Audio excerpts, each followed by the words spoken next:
ഇങ്ക്സ്കേപ്പിലെ ആദ്യത്തെ പ്രവർത്തനം സോസർ വരയ്ക്കാനാണ്. നിഴലും വെളിച്ചവും വിദഗ്ധമായി സമന്വയിപ്പിച്ചാണ് ദ്വിമാന ചിത്രങ്ങളെ ത്രിമാന ദൃശ്യഭംഗി ഉണ്ടാക്കുന്നത്. അതിനായി നമുക്ക് ആദ്യം ഇങ്ക്സ്കേപ്പ് തുറക്കാം. Application, graphics, Inkscape vector graphics editor എന്ന ക്രമത്തിൽ ഇങ്ക്സ്കേപ്പ് തുറക്കുന്നു. അതിലെ ഈ കാണുന്ന പേജ് ബോർഡർ നമുക്ക് ആവശ്യമില്ല. അത് ഒഴിവാക്കാനായി ഫയൽ മെനുവിലെ ഡോക്യുമെന്റ് പ്രോപ്പർട്ടീസ് ക്ലിക്ക് ചെയ്യുക. File, document properties. അതിൽ കാണുന്ന ഷോ പേജ് ബോർഡർ എന്ന ഭാഗത്തെ ശരിയടയാളം ഒഴിവാക്കിയാൽ ആ പേജിന്റെ ബോർഡർ അപ്രത്യക്ഷമാകുന്നു. ഈ show page border window, document properties window close ചെയ്യാം. ഇവിടേക്ക് ഒരു സോസർ നിർമ്മിക്കുന്ന പ്രവർത്തനങ്ങൾ ചെയ്യാം. സർക്കിൾ ടൂൾ ഉപയോഗിച്ച് നമുക്കൊരു വൃത്തം വരയ്ക്കാം. ഒരു ദീർഘവൃത്തം വരയ്ക്കുന്നു.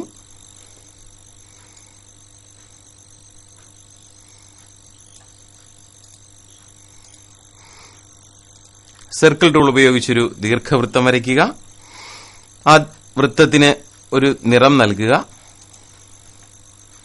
കളർ പാലറ്റിൽ ക്ലിക്ക് ചെയ്യുന്നതോടുകൂടി ആ വൃത്തത്തിന് നിറം വരുന്നത് ശ്രദ്ധിക്കുക.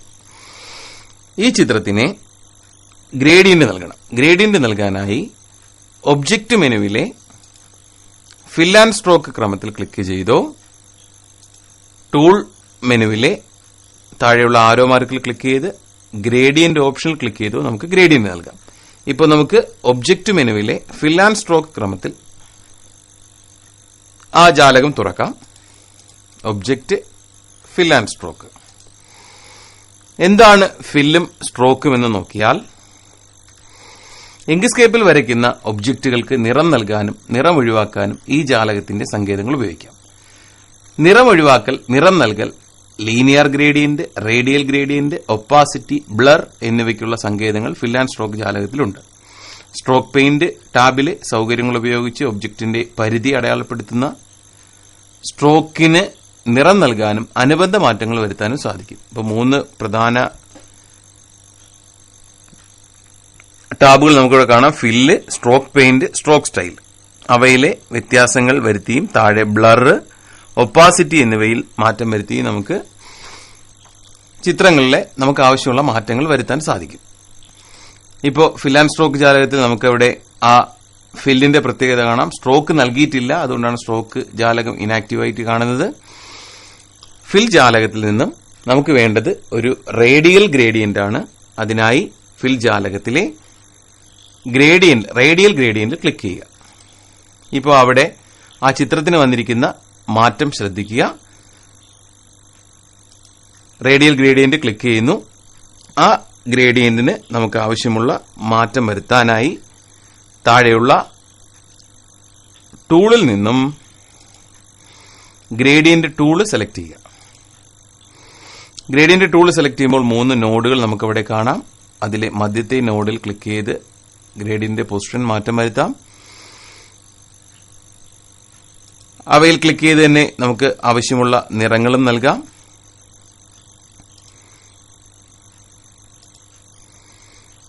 നോഡുകളെ ക്ലിക്ക് ചെയ്ത് ഡ്രാഗ് ചെയ്ത് അവയ്ക്ക് ആവശ്യമായ മാറ്റങ്ങളും വരുത്താം.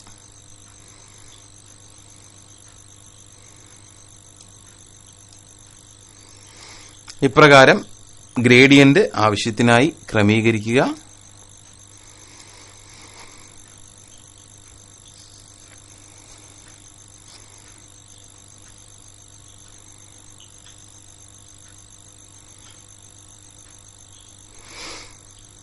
സെലക്ഷൻ ടൂൾ ഉപയോഗിച്ച് ഈ ചിത്രത്തിന്റെ ഒരു പകർപ്പെടുക്കാം. സെലക്ഷൻ ടൂളിന്റെ മറ്റൊരു പ്രത്യേകത, ചിത്രത്തിൽ ഒരു തവണ ക്ലിക്ക് ചെയ്യുമ്പോൾ എല്ലാ വശത്തേക്കുള്ള ആരോ മാർക്കുകൾ കാണാം. ഒരു തവണ കൂടി ക്ലിക്ക് ചെയ്യുമ്പോൾ അത് റൊട്ടേറ്റ് ടൂളായി മാറുന്നു.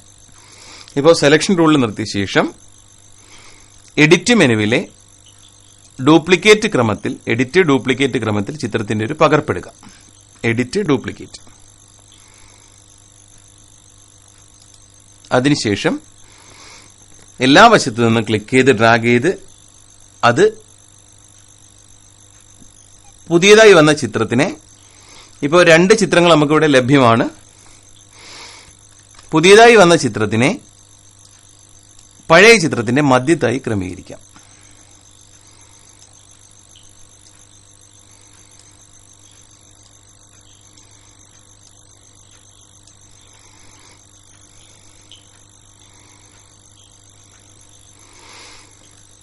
ഇപ്പോൾ ആ ചിത്രത്തിലെ ഗ്രേഡിയന്റിന് ഒരു ചെറിയ വ്യത്യാസം കൊടുക്കാം. ഇപ്പോൾ ആ ചിത്രത്തിലെ ഉള്ളിലുള്ള ആ ചിത്രത്തിന് സ്ട്രോക്ക് നൽകാം. സ്ട്രോക്ക് പെയിന്റ് ഓപ്ഷനിലെ ഫ്ലാറ്റ് കളർ ഓപ്ഷൻ സെലക്ട് ചെയ്യുക. ഇപ്പോൾ സ്ട്രോക്ക് സ്റ്റൈലിൽ വളരെ വലിയ സ്ട്രോക്കാണ് നൽകിയിരിക്കുന്നത്. സ്ട്രോക്ക് സ്റ്റൈൽ ഓപ്ഷനിൽ ഒരു 10 ടൈപ്പ് ചെയ്ത് നൽകുന്നു. അപ്പോൾ സ്ട്രോക്ക് വന്നു. സ്ട്രോക്ക് പെയിന്റ് ഓപ്ഷനിൽ നിന്നും നമുക്ക് ആ സ്ട്രോക്കിന്റെ നിറം സെലക്ട് ചെയ്യാനുള്ള സൗകര്യവും ഇങ്ക്സ്കേപ്പ് നമുക്കായി ഒരുക്കുന്നുണ്ട്. അതിലെ ഗ്രേഡിയന്റിന് ഒരു ചെറിയ വ്യത്യാസം വരുത്താം. ഗ്രേഡിയന്റ് ടൂൾ സെലക്ട് ചെയ്ത് അതിലെ നോഡുകളിൽ ക്ലിക്ക് ചെയ്ത് ആവശ്യമായ മാറ്റം വരുത്തിയാൽ മാത്രം മതിയാകും.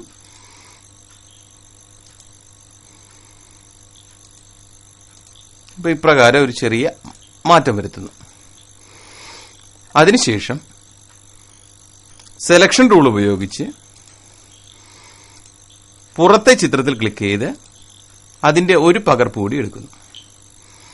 എഡിറ്റ് ഡ്യൂപ്ലിക്കേറ്റ് ക്രമത്തിൽ ഒരു പകർപ്പെടുക്കുന്നു.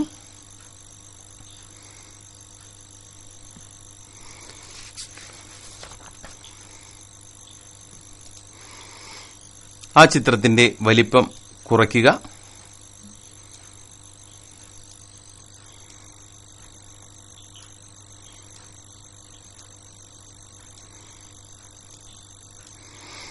അതിന് ഒരു സ്ട്രോക്ക് നൽകാം. സ്ട്രോക്ക് പെയിന്റ് ഓപ്ഷനിൽ ഫിൽ കളർ, സ്ട്രോക്ക് സ്റ്റൈലിൽ നിന്നും സ്ട്രോക്കിന്റെ വലിപ്പം വ്യത്യാസപ്പെടുത്തുക.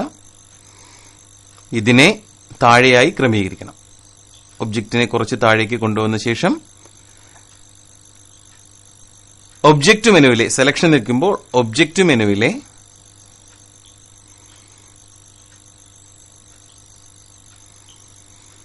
ലോവർ ഓപ്ഷൻ ക്ലിക്ക് ചെയ്യുക. ഒബ്ജക്റ്റ് ലോവർ അല്ലെങ്കിൽ കീബോർഡിലെ പേജ് ഡൗൺ കീ അമർത്തിയാലും മതിയാവും.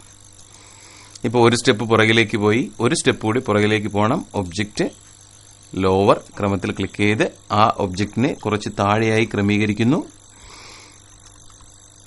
അതിന്റെ പൊസിഷനിൽ വ്യത്യാസപ്പെടുത്തി ഒരു സോസറിന്റെ ആ രീതിയിൽ അതിനെ എത്തിക്കുക.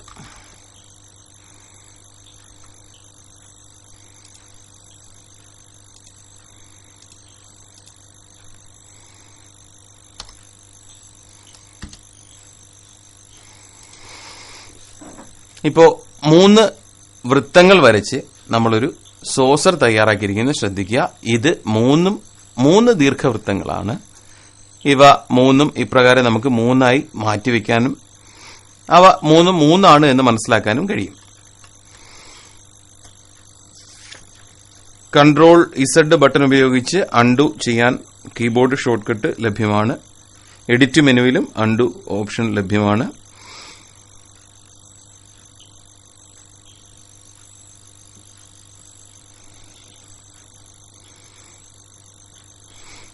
ഇവിടെ ഇപ്പോ ക്ലിക്ക് ചെയ്ത് നീക്കുമ്പോൾ ചിത്രങ്ങൾ ഓരോ ഭാഗത്തേക്ക് നീങ്ങുന്നത് ഒഴിവാക്കാൻ ഈ ചിത്രങ്ങളെ 3 ചേർത്ത് ഒരു കൂട്ടമായി നിർത്താം. അതിനായി 3 ചിത്രങ്ങളെയും മൗസ് ക്ലിക്കിലൂടെ ഒരു ചതുരത്തിനുള്ളിലായി സെലക്ട് ചെയ്യുക. 3 ചിത്രങ്ങളും ഇപ്പോൾ മൗസ് ക്ലിക്കിലൂടെ ഒരു ചതുരത്തിനുള്ളിലായി സെലക്ട് ചെയ്യപ്പെട്ടു. ആ 3 ചിത്രങ്ങളിലും സെലക്ഷൻ നിൽക്കുമ്പോൾ ഒബ്ജക്റ്റ് മെനുവിലെ ഗ്രൂപ്പ് ബട്ടണിൽ ക്ലിക്ക് ചെയ്യുക. Object group. ഇപ്പോൾ നമ്മൾ ഓരോ ചിത്രത്തിലും ക്ലിക്ക് ചെയ്ത് ഡ്രാഗ് ചെയ്ത് കഴിഞ്ഞാൽ എല്ലാ ചിത്രങ്ങളും ഒരുമിച്ച് നിൽക്കുന്നതായിട്ട് തന്നെ കാണാം.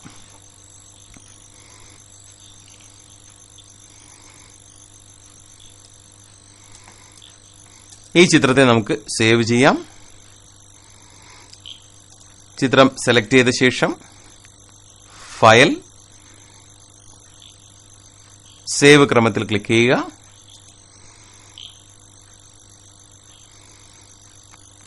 നിങ്ങളുടെ ഫോൾഡറിലെ സ്റ്റുഡൻസ് വർക്ക് ഫോൾഡറിനുള്ളിൽ നിങ്ങളുടെ ക്ലാസ് ഫോൾഡർ നിർമ്മിച്ച് അതിനുള്ളിലായി സേവ് ചെയ്യുക.